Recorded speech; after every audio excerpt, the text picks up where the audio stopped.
Paano mag-cash out ng pera sa iyong PayMaya or Maya wallet kahit na basic account ka pa lang or unverified yung Maya account with 4 easy steps. Let's go! Step 1. Magbukas ng CMB account. Kung wala ka pa, sa dulo ng video na ito, ibibigay ko sa iyo ang link ng tutorial na video kung paano magbukas ng iyong sariling CMB account. So keep on watching hanggang sa dulo. Step 2. Generate reference number. So to generate reference number, mag-login ka ng CMB account mo. Tapos makikita mo ito. Click mo lang cash in, tapos mapupunta ka dito. Click mo yung over the counter, tapos hanapin mo other payment center. Kapag nahanap mo na, click mo lang din, tapos mapupunta ka dito. Susunod na gagawin mo ay hanapin ang EasyPay, then click mo lang din kapag nahanap mo na. Tapos mapupunta ka dito sa cash in section. Note, ang minimum amount for cash in pala ay 5,000 pesos as of the moment.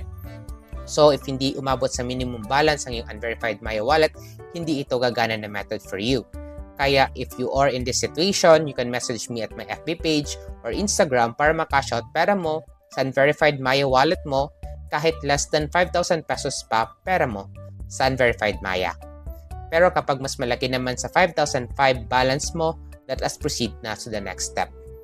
Wait, 5,005? Akala ko 5,000 lang. Yes, 5,005 pesos po balance need mo sa unverified Maya kasi may additional fee later na 5 pesos sa Maya wallet. So, if greater than 5,005 pesos naman balance mo sa basic Maya wallet mo, let us proceed na sa next step.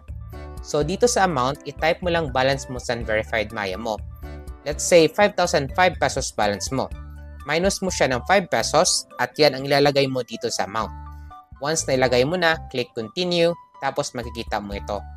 Gawin mo lang dito ay click itong payment instruction and this DragonPay payment instruction will generate. Screenshot mo lang ito na resibo since ito gagamitin natin para makash out ang pera sa unverified PayMaya mo. Step 3. Pay bills.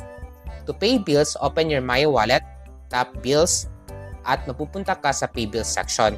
Say, sa pay bills section, click po ninyo yung search bar. Type DragonPay, then click DragonPay. At mapupunta ka dito kung saan you need to fill out the details na hinihingi. Paano? To fill out, gamitin natin itong screenshot natin kanina sa CMB Bank. Dito sa account number, ito yung reference number, yung ref number. Type mo lang yan dito tulad ng ginawa ko. Dito naman sa amount, copy mo lang yung total due tulad ng ginawa ko. Dito naman sa 11-digit mobile number, lagay mo lang mobile number na ginamit mo sa CMB tulad ng ginawa ko. Then, click continue. Dito sa confirm payment section naman, double check lang kung tama na ba lahat ng info na ilagay mo or hindi. Kapag may typo, click mo ito para maka-edit ka pa. Kapag tama naman, click mo pay, click continue, click pay now, at makikita mo ito notification na payment successful. At nag-reflect na siya talaga sa CMB real-time. Step 4. Transfer the money to GCash.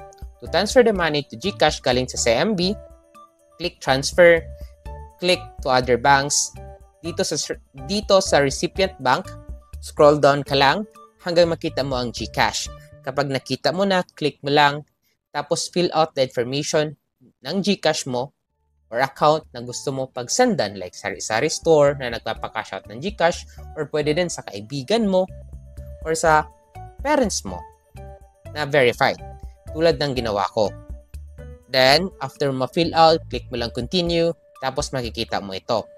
Click confirm, then enter your 6 digits MPIN. Kapag na-enter mo na, itong resibo na ito will generate as proof na successful pag-transfer mo ng pera from CMB to GCash. So, to verify na successful pag-transfer natin sa GCash, so check natin sa GCash account na pinadalhan natin. So, ayun, may 5,000 pesos na nag-reflect. Ano? Sa CMB ba yan? So, click natin transaction para malaman natin kung talagang sa CMB.